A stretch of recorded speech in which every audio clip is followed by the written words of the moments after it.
And she said that. She said that. She's, I almost asked her instead. She's a great lady. She gives great talks at church. She helps run a retreat system. She's really a very good speaker. Now, I don't think she's talking about NATO, though, which is what I'm going to talk about today. A little background about me. I work for a couple think tanks, public policy research organizations.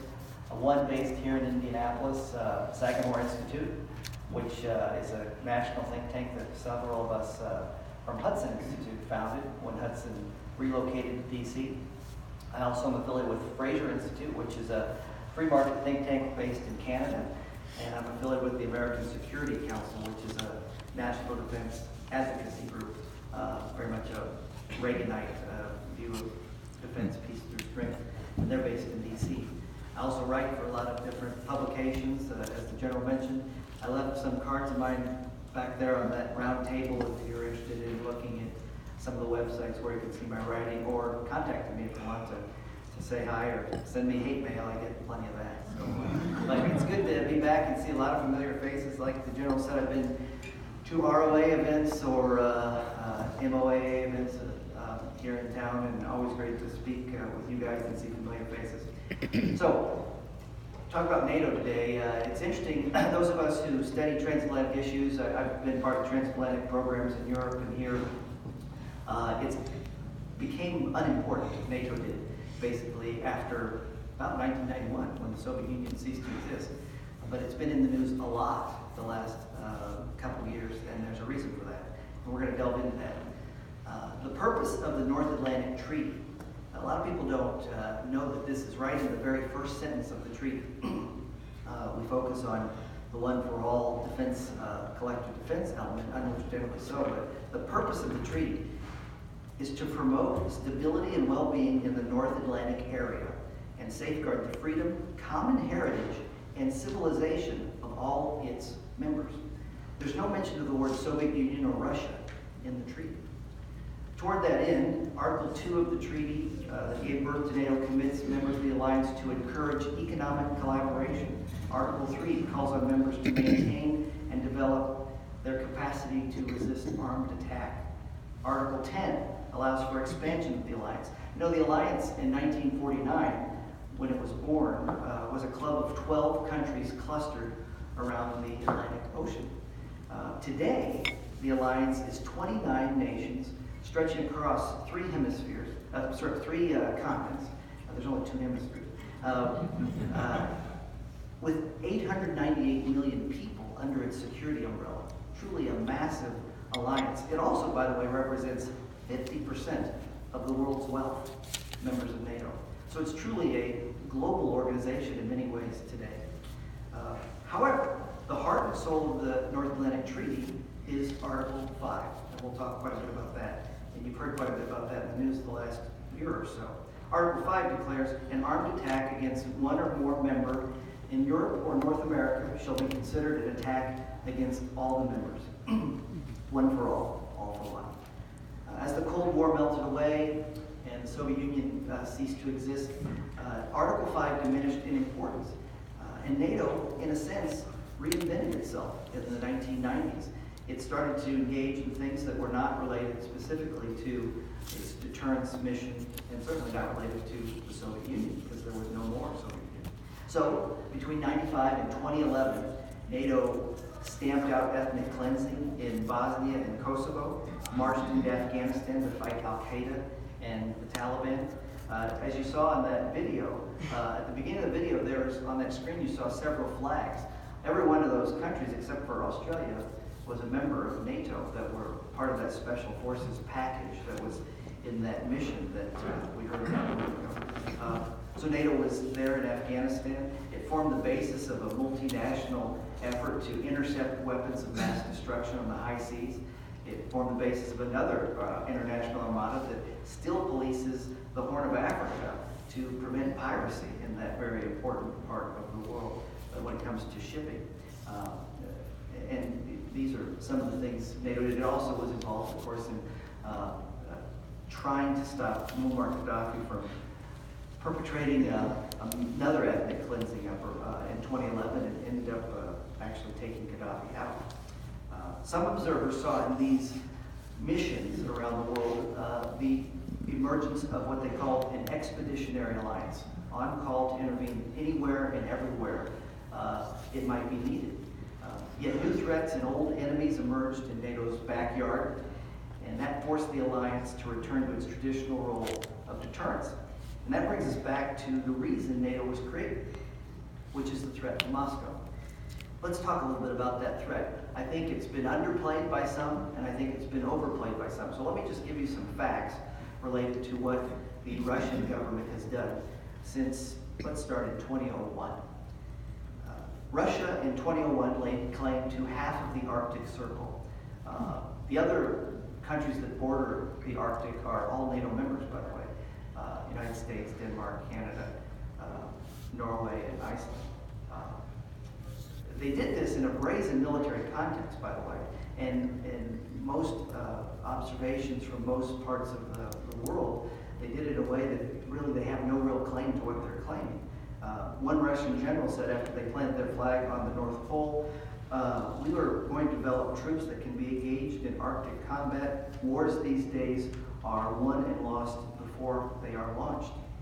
By 2016, Russia had stood up 6 new bases above the Arctic Circle, opened or reopened 16 ports and 13 airfields in the region, and deployed sophisticated surface-to-air missile batteries all along its Arctic border lines. Now, this is in Russian territory, don't get me wrong, but these are very provocative acts, especially in relation to nations that have not done anything like that. The Arctic has not been militarized by these other countries. In 2003, Russia promulgated its escalate to de-escalate doctrine, which rationalizes the use of nuclear weapons to somehow de-escalate a conventional war. In 2007, Russia launched a series of cyber attacks against new NATO member Estonia, dubbed Web War I. These attacks crippled Estonia's communications infrastructure, targeted the mobile phone network, the 911 equivalent, and the banking system. These attacks also knocked out government websites, and they raised the possibility of an Article 5 response, something in the realm of computers and digits and ones and zeros, triggering real-life blood and guts war. It almost happened in 2007. In 2008, Russia invaded and dismembered NATO aspirant Georgia. In 2009, Russia's military practiced very flamboyantly an invasion of NATO member Poland, complete with mock nuclear strikes on Warsaw. In 2014, Moscow began violating the INF Treaty. The INF Treaty, Intermediate Nuclear Forces Treaty, as many of you know, was really one of the building blocks of East-West peace at the end of the Cold War. Gorbachev and Reagan negotiated, Bush and Gorbachev and Yeltsin implemented it, and the Russians are violating it right now. That same year, 2014, Putin ordered military forces scrubbed of insignia into Ukraine, as we all know, annexing Crimea in the process. Putin's ambiguous, asymmetrical brand of war against Ukraine violates the 1994 Budapest Memorandum, which Russia signed. That memorandum says that Russia shall respect the independence and sovereignty and existing borders of Ukraine and refrain from the threat or use of force against Ukraine. By the way, in exchange for signing that document, Ukraine and Russia, Ukraine gave up its entire nuclear arsenal, the only thing that really would have deterred Moscow. With Ukraine as a backdrop, Putin warned in 2014 that this country, quote, will continue to actively defend the rights of all Russians abroad, no matter where they may be. We will use the entire range of our available means to do so, end quote. Given that there are millions of ethnic Russians in Ukraine, Estonia, Latvia, and Lithuania, and that Putin has reserved for himself the right to determine when and where they need to be protected, this is a recipe for something much more complicated than a Cold War. In 2015, Putin provided diplomatic and military cover for Assad's war in Syria, intervening in force, and by the way, without any pre-warning to the United States or to other countries who were involved in fighting ISIS. In 2016, Putin reactivated the 1st Guards Tank Army, which is a massive armored force based in western Russia.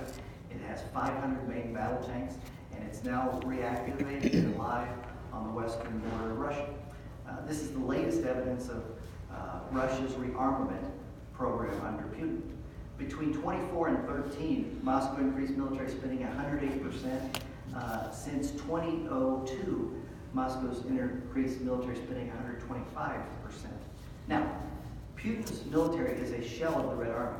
As all the people in this room who served during the Cold War know, the Red Army was a massive, massive, and incredibly threatening military force. Putin's army is not that. But it pays to recall that his military spending binge and his acts of aggression, some of which I've detailed here, and his acts of mischief, occurred as NATO was slashing military spending and as NATO was pulling back from military exercises, war games, etc. Also in 2016, Russia hacked into the U.S. political system and used weaponized leaks in an attempt to sway an election. Russia has conducted similar information operations against the Netherlands, Germany, Italy, France, Montenegro, and Britain. All of those are members of NATO, by the way. Finally, in 2017, we learned that Russia was arming the Taliban in Afghanistan and supplying North Korea with jet fuel.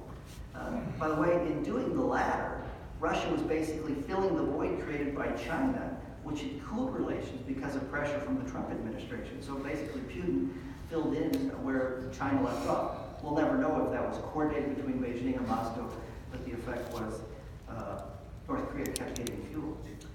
Putin rationalizes all of this belligerence by arguing that NATO started it, that NATO's eastward expansion after the Cold War violated some unwritten agreement between Moscow and the West. The problem with Putin's version of history, and we hear some in the West pick it up and mouth it, which is disappointing, is that it doesn't correspond with reality. As Mikhail Gorbachev, who, by the way, is the ultimate authority on this, concedes, the topic of NATO expansion was never discussed at the end of the Cold War. He says that was my fault, but the fact of the matter is it wasn't discussed. So NATO did not double-cross its way across Eastern Europe to the Russian border. In fact, NATO grew through a transparent process that allowed East European states to pursue membership if they wanted to on their own volition. Many of them did. In fact, all of them have wanted to, except for basically one, and that's Serbia. This is a process that encouraged political reforms, territorial changes, and military reforms that actually diminished tensions with post-Soviet Russia, pre-Putin Russia. All of this, to me, underscores why Article 5 is very important today. Here's a quote from President Kennedy. It was in his last speech. He said this: "Americans, we put ourselves by our own will and by necessity into defensive alliances with countries around the globe." End quote. He was talking to an America that was not so happy about being involved in these entangling alliances. Well, some things change, some things stay the same.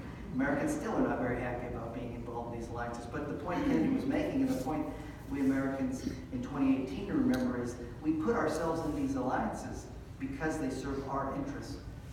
Regrettably, 2 successive administrations have failed to recognize this truth, in my view. And the next few moments of my talk will probably offend about everybody in the room at some point. But I'm driving home to a point, and I hope you'll bear with me. Candidate Donald Trump called NATO obsolete. And he also said NATO does not participate or focus on terrorism, end quote. He even suggested he would come to the defense of a NATO member under attack, which is an ironclad requirement of the North Atlantic Treaty, by the way, only if they had, quote, fulfilled their obligations to us, end quote. As the above list of Russian aggression and mischief underscores, NATO is not obsolete. NATO's Article 5 commitment is more important today than at any time since 1991, when the Soviet Union collapsed. While it's fair to ask hard questions about Europe's contribution, and that's what President Trump has been doing for 2 years, and we're going to get to some of those questions, Europe has not really answered them well, by the way. But while it's fair to ask those questions, I think it's imperative that those who ask those questions also answer a question. Would they rather the United States face a revisionist, rearming Russia and a jihadist assault on the West alone? If we didn't have NATO today, we'd need to create it. Those are the words of Secretary of Defense Jim Mattis. Churchill once said, the only thing worse than going to war without an ally is going to war with allies is going to war without an ally. As to the charge that NATO is involved in terrorism, the only time NATO invoked Article 5 of the North Atlantic Treaty was in response to the 9/11 terrorist attacks. Do you know it was 17 years ago today, right now, September 12th, that NATO convened an extraordinary session and invoked Article 5 to come to the defense of the United States, which is the very opposite of what all of us thought would happen during the Cold War, because the United States was going to rush to the defense of Europe. Ever since that day, 17 years ago, the alliance has devoted military resources, diplomatic energy, treasure, and blood to fighting terrorism alongside Americans. For anyone who cared to look in the Trump campaign, NATO documents in 2002, 04, 06, 08, 09, 10, 12, 14, and 16 affirmed NATO's commitment to fighting terrorism. And it's not just words. NATO, like all big international organizations, sometimes uses words to cover up the fact that it's not acting. No doubt about that. But in this case, there's more than words to it. European and Canadian members of the NATO alliance have died. 1,146 European and Canadian troops have died fighting the war on terrorism alongside American troops. And NATO members form the core of the anti-ISIS campaign in Iraq and Syria. After the election, to his credit, President Trump began to soften his rhetoric about NATO. We strongly support NATO, he said during a visit to the alliance. It's an alliance forged through the bonds of 2 world wars that dethroned fascism and a Cold War that defeated communism, he declared. He also added, NATO is no longer obsolete, which is good to hear. However, his continued caginess about Article 5, we saw it this July during the second NATO summit he attended, and his brusque treatment of some allies leave room for doubt inside the alliance and miscalculation inside the Kremlin. And I think that's a very dangerous combination. For instance, after the summit with Chancellor Merkel of Germany, Trump announced, Germany owes us vast sums of money to NATO and to the United States. We must be paid more for the powerful and expensive defense we provide Germany, end quote. Rather than an unequivocal endorsement of NATO's all-for-one clause at the 27 summit, which many people thought was important because of what he said as a candidate in 2016, President Trump actually deleted a sentence from his NATO speech reaffirming Washington's commitment to Article 5. Also, Trump's highly critical comments in Belgium this past July, during the July 2018 summit, while attending that summit, really shook some in Europe. Specifically, the biggest one was when he said Germany appears to him to be totally controlled by Russia and captive of Russia. That deeply offended the German government. Of course, here's where I offend the other half of the room. Less than full support for NATO predates the Trump presidency. I know the media would never like to hear that. But in 2009, President Obama unilaterally pulled the plug on missile defense plans for Europe, plans that all 28 at the time members of NATO endorsed by consensus and unanimity. He did this in the hopes that he was going to mollify Putin. You heard about this Russian reset that he launched. It was well-intentioned. It did not work. So, President Obama's plan was, instead of planning permanent ground-based defenses to defend against Iranian missiles from attacking Europe, and support radars of the Czech Republic, he chose to deploy an impermanent and then untested sea-based variant of on land known as the Aegis system in Poland. Worse, he did so without informing the Poles beforehand that he had switched plans. They found out by press release. Poland's defense ministry called Obama's reversal catastrophic. Their words, not mine. The Czechs angrily rejected Obama's secondary plans as a consolation prize. Their words, not mine. In 2011, President Obama put a time limit on America's commitment to NATO's intervention in Libya.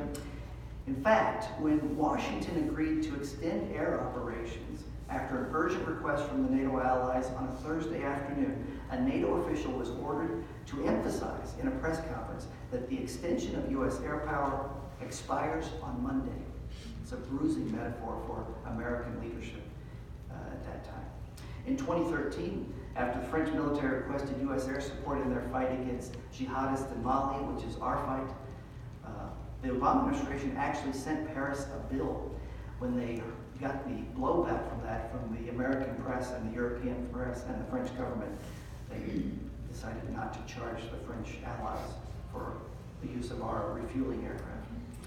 Also in 2013, the Obama administration committed to its Russian reset, regardless of Russian behavior, withdrew the last remaining tanks, American tanks, from Europe. It was the first time since 1944 that Europe was left unprotected by American tanks. That decision sent a terribly wrong message, and precisely the wrong message, to Moscow, and it has been corrected. Thankfully, the M1s are back. In 2014, when Ukraine, which is not a member of NATO, I have to emphasize, asked Washington for arms to defend itself, all it wanted was arms to defend itself. President Obama, said we can send non-lethal aid. It's a term he used over and over again. What is non-lethal aid? MREs, medical equipment, Humvees with no armor. Ukrainian President Petro Poroshenko's response, which he delivered at the House of Representatives in front of a joint session of Congress, was scathing. We cannot win this war with blankets, end quote. In 2016, Obama criticized Britain and France publicly for their handling of Libya. He spoke in relation to French President Nicolas Sarkozy at the time. He said, "Free riders aggravate me," end quote. He boasted how he lectured British Prime Minister David Cameron, "You have to pay your fair share to have this special relationship with us." These words have consequences, whether it's President Obama saying them or President Trump. NATO isn't charity work. In fact, NATO serves at the very heart of America's interests, in my view. It represents the foundation stone in the liberal international order America began building in 1945, and that the people in this room helped sustain throughout the Cold War. It represents a ready-made structure for building coalitions of the willing, which are real coalitions that we need and we use around the world to keep the peace or deter our enemies. It represents a vital bridge to global hotspots and a force multiplier for U.S. power. As several former NATO commanders, Americans, Canadians, and Europeans conclude, there's no hope for the U.S. to sustain its role as the world's sole superpower without Europeans as allies. James Fogo, who's the commander of U.S. Naval Forces Europe, said this just last week: "We couldn't do the things we do, the missions we do around the world, without our forward deployed forces in Europe and without our friends in Europe." End quote. The general officers know what the politicians don't or overlook, and that's the protecting our interests and our civilization, as the North Atlantic Treaty says, ensuring the flow of goods and resources around the world, preserving some semblance of order, defending the global commons, responding to natural disasters and man-made chaos. These missions rely on NATO infrastructure in places like Lakenheath, Ramstein, Marone, Aviano, and Serlik. The President's staff must do a better job explaining this to the transaction-minded President.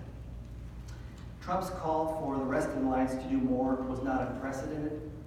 In 2010, then Defense Secretary Robert Gates warned that we're looking at the demilitarization of Europe itself. What was, quote, he said, "a blessing in the 20th century has become an impediment to achieving real peace and real lasting security in the 21st, end quote. Neither was Trump's admonition of Europe unwarranted. We still do not have fair burden sharing within our alliance, said the NATO Secretary General a month ago. During the Cold War, for example, the U.S. accounted for 50% of NATO defense spending. Today, it's 72%. So President Trump's criticisms are well-founded. To rectify this problem, NATO in 2006, 12 years ago, not very good at math, but it's 12 years ago, called on all members to, quote, commit a minimum of 2% of their GDP to defense spending, end quote. A decade plus later, only 8 members meet that standard. There are 29 members of the alliance. European members invest an average of 1.4% on defense. Canada spends 0.9% on defense.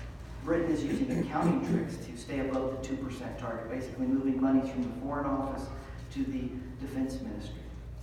The situation actually may be worse. An Australian Strategic Policy Institute study found that pensions account for 33% of Belgium's defense spending, 24% of France's, 17% of Germany's. Pensions don't deter Putin. What's most frustrating about these figures and the lack of will reflected in them is that NATO allies in Europe and Canada used to devote resources to defense. They have the capacity to do so today. In the 1980s, European members devoted an average of about 3.7% to defense. Britain was above 5% throughout the 1980s.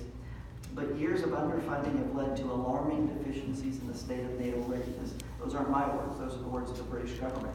Here are some examples, just I'll kind of tick off here for you. Some of them are jaw-dropping. The Royal Navy has been reduced from 89 ships to 65. This was the master of the seas, 65 warships. Britain had 2 aircraft carriers in 2008, none in service today.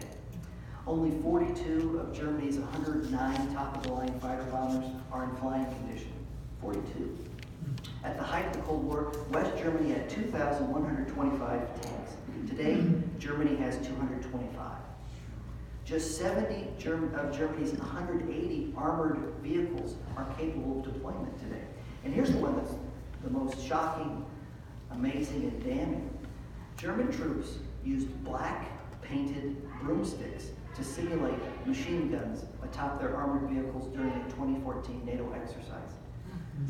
Not making this up, that's in the Washington Post. They tried to actually hide it, but their allies saw it. France eliminated 8,000 personnel in 2014, slashed 30% of its air fleet between 2009 and 2013. And we've been guilty too, the United States. The U.S. Army has 26,000 troops in Europe today, down from 40,000 in 2012. There's no doubt that the number of troops there should be less than during the height of the Cold War when we were facing off against 50 Russian divisions and who knows how many Warsaw Pact. But 26,000 is not enough. General Hodges, who just left as U.S. Army Europe commander, said, "I'm trying to make 30,000 men look like 300,000, and I can't do it." Equally troubling, as NATO's capabilities have declined, so has its will. For example, polling shows that there's not majority support in Britain, Spain, Italy, Germany, France, or Poland for defending a fellow NATO ally from Russian attack. The polling numbers from the U.S. aren't much better. 49% of Americans say the United States should not have to uphold its treaty commitments to NATO allies who do not spend more on defense. In response to NATO's 2% target, the German foreign minister said this recently: "I don't know any German politician who would claim that this is reachable or desirable. Would it really calm Germany's neighbors if we turn into a big military power in Europe?" End quote. Not only is this incredibly cynical to use Germany's past against as kind of a defense of not being part of the alliance, it's really sophistry. Germany deployed 585,000 men in uniform in 1991. Today it fields 180,000. Moreover, how would it ever be fair for the rest of NATO to come up to 2% of GDP while Germany, the geographic center and the most populous, richest European member of the alliance, never gets there? It just wouldn't be right. One anecdote from Libya kind of speaks to the problems of underfunding of NATO. In Libya in 2011, with the U.S. leading from behind, to use President Obama's term, a hamstrung NATO was found woefully lacking in precision munitions, targeting and jamming capabilities, mid-air refueling equipment, reconnaissance platforms, drones, command and control assets. That's everything you need to fight a 21st century air war. NATO didn't have. That's not my assessment, that was NATO's post-battle assessment. The takeaway from Libya was you get what you pay for. So Washington's, and specifically President Trump's, frustrations are understandable. All that said, Americans, especially generations younger than most in this room, I would submit, overlook an important difference between the European members of NATO and the United States. And that's size. America is gigantic compared to the European members of NATO. Here's some numbers that all of you won't be surprised to hear, but I think a lot of Americans don't think about this. The U.S. has a GDP of $19 trillion, could be near $20 trillion by the end of this year, the way the economy is going, a population of nearly 330 million, and because of its victories in the Cold War and World War II, has a constellation of global outposts. We can talk about whether we should have those or not. That's a subject for another discussion, but it has them. Compare those facts and figures with America's closest allies in Europe. Germany's GDP is 3.8 trillion, population 80 million. Britain's GDP is 2.7 trillion, population of 64 million. France's GDP is 2.6 trillion, population of 66 million. Canada, just $1.6 trillion GDP, and there's only 35 million people in Canada, in that giant, vast space up there. There's only 35 million souls. None of these nations have a global reach. The United States does. In fact, some of the allies are limited or constrained by law from projecting military power overseas. So, expecting our allies to contribute to international security to the same degree as the United States seems unreasonable. That said, the disparity that's developed since the end of the Cold War, going from the United States shouldering 50%, which Americans seem to handle, to 70% of the Allied burden is out of whack. And I think Americans understandably are bothered by that, and that's reflected by their president. So what should Washington, as the leader of NATO, do going forward? I can think of three things. Washington's doing a couple things that NATO, the allies in Europe should do. First, Washington needs to relearn something that I think every good parent and every good coach knows almost innately. And that is praise in public, criticize in private. Obama failed this measure of leadership by publicly criticizing the French and British and embarrassing them, I would submit. Trump has failed this measure of leadership vis-a-vis Germany specifically, and I would say arguably all of NATO is kind of browbeating of the alliance every now and then. Trump is right to challenge the allies to do more, but how he has made his case, I would submit, is wrong. Second, Washington needs to treat allies with respect and value them. President Obama often gave the impression that allies were a nuisance, which is wrong. They can be a headache, as Churchill said, but they're not a nuisance. They're necessary. Just ask General Mattis. President Trump seems to see everything in NATO in transactional terms, which is also wrong. While we do get a give and a take there, there's something more to the alliance than just we get A, we're giving B. Third, we need to keep our word. The United States needs to keep its word. President Obama failed this in relation to the missile defense issue in Eastern Europe, in relation to NATO's air operations over Libya, and I would submit by failing to enforce his red line in Syria, which really left the French out on a limb by themselves. They were ready to join us when the chemical weapons were used by the Syrian government in 2013, and President Obama pulled back. President Trump has failed this measure of leadership by moving the goalposts on NATO allies with regard to defense spending. The allies agreed to spend 2% of GDP on defense. That's coming way up for some of them. Some of them have to double their defense spending. Some have hit that target already. Many of them are nearing it. And all of them, every member of NATO is spending more on defense today than it did 1 year ago or 2 years ago. Yet, President Trump, in July of this year, demanded that all allies double their defense spending up to 4%, which is undoable, but it's also unfair to change where the goalposts are. This, by the way, comes after the Bush administration, the Obama administration worked really hard to get the allies just to agree on 2%.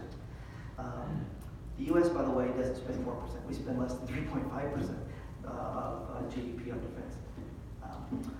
On the other side of the Atlantic, what should the allies do? What should NATO do going forward? The short answer is more and less. By less, I mean this. It may be necessary, and I think it is, for NATO to rethink what are called out-of-area missions, operations that are outside the North Atlantic footprint.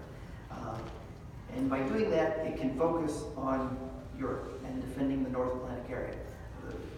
Both Eastern Europe, Western Europe, the Mediterranean, and of course the approaches over Canada and the North Pole into the North Atlantic and into the North America. NATO may have been helpful at times as a global 911 force or a global cop in the post-Cold War era, but its core mission is deterring aggression in Europe, and it needs to focus on that. That's pretty obvious, at least as long as Putin or people like him are in charge in Russia. By doing more, I think it's necessary for NATO to spend more on defense, devote more attention to Eastern Europe, and talk more about the problems Putin has caused. Let me dig into each of these before we close for a moment. First, the alliance needs to build up. Until Russia is truly and fully liberalized, which will not happen until Vladimir Putin is gone, which will not happen, it appears to me, until he dies. Building the common defense is the best way to ensure that Article 5 is never invoked on the European continent. What Churchill said of his Russian counterparts is still true. There is nothing they admire so much as strength, and there is nothing for which they have less respect than weakness. It's true today. It was true in 1952 when he said it. The 2% target isn't a be-all, end-all, don't get me wrong. Denmark, for example, invests about 1.2% of GDP on defense. It's coming up, it'll get to 2%, but about 1.2% right now. And yet it has contributed personnel to NATO missions in Eastern Europe, in Libya, in Afghanistan, while Greece, which invests 2.34% on defense, has deployed precisely none of its personnel in any of those important missions. So 2% isn't everything, but 2%, devoting 2% of GDP to the common defense sends a signal of seriousness and solidarity within the alliance, and that's very important right now. By the way, maybe more important than that, it will prevent NATO from devolving from an all-for-one alliance, which is what we want, into a one-for-all public good, which is where we're headed, which is what the American people and their president will not tolerate. The good news is that many allies are getting serious about defense. 2017 saw NATO's biggest defense increase in 25 years, non-US money, counting just European and Canadian spending. In 2014, only 3 NATO nations spent 2% of their GDP on defense. By 2024, 2/3 of the alliance will be at the target. Lithuania, Estonia, and Latvia, not surprisingly the ones closest to Russia, will triple military spending by 2024. France is on track to hit the 2% target by 2022, maybe a little earlier. Norway increased defense spending 10% in 2016, 2017. The Czech Republic will increase the size of its military 63% by 2025. These guys are serious because they know Putin is serious. Britain is deploying 2 new aircraft carriers bristling with dozens of F-35B stealth fighter bombers. And by the way, those aircraft carriers the British are right now putting to sea and testing in tandem will have American Marines and sailors on them in joint operations. From the get-go, they're literally knitted together right in the planning stage all the way through deployment. Germany is adding 20,000 troops, and it just unveiled last week a roadmap to grow its military capabilities by 2024 in a significant way. I don't know if you noticed the news over the weekend. German defense minister is in talks with U.S., British, and French defense ministers on how Germany can help if Assad uses chemical weapons again to join in a punitive strike. The British and the French joined the Americans, as you guys know, in April this year. It looks like Assad will do that in Idlib to try to finish out that part of the Syrian civil war. So Germany seems to be serious as well. But after years of waning commitment, Washington, by the way, quadrupled military spending for Europe in 2016. That's to President Obama's credit. It went from $789 million to $3.4 billion in 10 months. To President Trump's credit, he added another $1.4 billion to the European Defense Initiative, which was started under President Obama in 2017. And the U.S. now is permanently basing 3 brigades in Eastern Europe and a sign of resolve to the Russians. Second, the alliance needs to stand up. NATO must demonstrate that its security guarantee, its Article 5, one for all for one clause, is as valid for its newest members as it is for its oldest members. Sadly, NATO has failed this in this regard. For example, the Baltics, Estonia, Latvia, and Lithuania, joined the alliance in 2004, but NATO didn't develop contingency plans to defend them until 2008. Now, what kind of message did that send to Moscow? Well, the French and the Germans said we can't develop contingency plans because that will provoke Moscow. In fact, the very opposite is true. History proves that in dealing with Moscow, the very opposite is true. Weakness is provocative in the eyes of the Russians. Putin's assaults on non-NATO members, Ukraine and Georgia, and his non-intervention, at least with weapons, against the Baltics and Poland, suggests that he takes Article 5 seriously, maybe more seriously than some allies, sadly. NATO defense ministers recently approved plans to create new commands within the alliance to improve and speed up the movement of troops from the North America to Europe, and to improve and speed up the movement of troops within Europe. The 430s plan, I don't know if you guys have heard this was Jim Mattis's idea, Secretary Mattis, and it's been adopted by NATO at the summit in July. This is basically having the capability to deploy 30 mechanized battalions, 30 squadrons of strike aircraft, and 30 warships within 30 days of a go order. The alliance has agreed we can do that. We all sign on that, and together we'll be able to have that package, the 430s, ready to go. That's an indication of the alliance's willingness to meet Russia's aggressive moves. And NATO has authorized 4 deployments, which is very important, in the Baltics and Poland to demonstrate its determination to defend these, and it's long overdue. Now, thoughtful critics, and there are many of them, worry or say that NATO's decision to stand up a more tangible deterrent in the East, and thus reassure NATO's most at-risk members, they worry about the remote location of the Baltics and Poland and strategic depth issues. These are real worries and understandable. My counterpoint to that is just kind of looking at history and the practicality of what happened during the Cold War. NATO's footprint was smaller during the Cold War and had a bigger capabilities. But it stayed in West Berlin, which was literally surrounded by Red Army and Warsaw Pact troops. Nothing was less defendable than West Berlin during the Cold War, but NATO stayed there, and it was committed to defending it. And that resolve kept the Soviets at bay, and it will keep the Russians at bay in Eastern Europe.